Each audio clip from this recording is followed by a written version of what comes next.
اگلے ماہ سینٹ انتخابات ہونے جا رہے ہیں۔ اس موقع پر عمران خان نے پیپلز پارٹی اور مسلم لیگ نون کو میثاق جمہوریت کا وعدہ یاد دلایا ہے۔ کئی سال پہلے پیپلز پارٹی اور مسلم لیگ نون نے شفاف انتخابات کی حمایت کا عزم کیا تھا۔ اب عمران خان چاہتے ہیں کہ سینٹ کے انتخابات میں خفیہ رائے شماری کا خاتمہ کر دیا جائے۔ پیپلز پارٹی کے سابق چیئرمین سینٹ رضا ربانی نے اس پر فوری رد عمل دیتے ہوئے عمران خان کو یاد دلایا کہ جب 2016 میں انتخابی اصلاحات کی قرارداد سینٹ میں پیش کی گئی تو انہوں نے اس کی حمایت کرنے سے انکار کیا تھا۔ در حقیقت جب پاکستان مسلم لیگ نون نے مطالبہ کیا تھا کہ چیئرمین سینٹ کا 2018 کا الیکشن کھلی رائے شماری سے ہو تو کسی نے اس کا ساتھ نہ دیا۔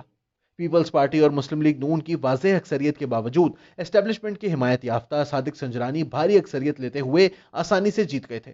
کم و بیش یہی کچھ 2019 میں بھی ہوا جب 2/3 اکثریت رکھنے والوں نے ان کے خلاف عدم اعتماد کی تحریک پیش کی تو رائے شماری والے دن ووٹ ہوا میں تحلیل ہو گئے تھے۔ عمران خان نے حزب اختلاف کو مشورہ دیا ہے کہ کھلی رائے شماری ان کے اپنے مفاد میں بھی ہے کیونکہ حکومت ووٹ خریدنے کے لیے زیادہ رقم اور اختیار رکھتی ہے۔ اپنے بیان کا عملی اظہار کرتے ہوئے انہوں نے تحریک انصاف کے اراکین پارلیمنٹ کو فی کس 50 کروڑ روپے بطور ترقیاتی فنڈز فراہم کرنے کا فیصلہ کیا ہے تاکہ وہ ادھر ادھر نہ ہو جائیں۔ ان کی تشویش کی بنیاد 2018 کے سینٹ انتخابات میں تحریک انصاف کے خیبر پختونخوا اسمبلی سے تعلق رکھنے والے اراکین کی خرید و فروخت ہے۔ ان میں سے 20 کو پارٹی سے نکال دیا گیا لیکن اکثر کے بعد میں باعزت طور پر واپسی ہو گئی تھی۔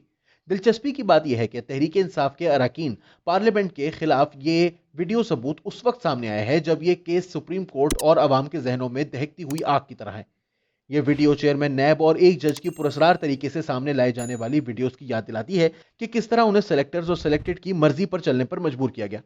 عمران خان کی غلطی واضح ہے۔ انہوں نے پارلیمان میں ایک آئینی ترمیم پیش کرنے کی کوشش کی لیکن سینٹ میں یہ ترمیم روک لی گئی۔ اس کے بعد انہوں نے من پسند فیصلہ لینے کے لیے سپریم کورٹ میں درخواست دی۔ جب جج حضرات نے پریشان کن سوالات پوچھنا شروع کر دیے تو وہ پیش بندی کے طور پر صدارتی آرڈیننس لے آئے۔ یہ سب ہنگامہ کیا ہے؟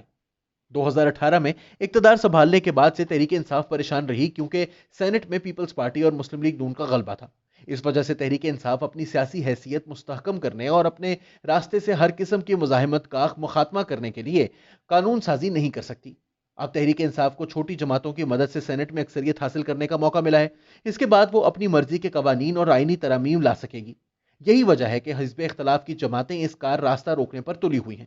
در حقیقت سینٹ ان کے لیے اہم ترین مارکہ بن چکا ہے۔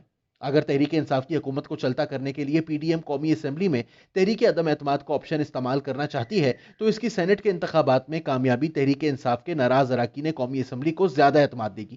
وہ اپنی ناراضی کا بھرپور اظہار کر سکیں گے۔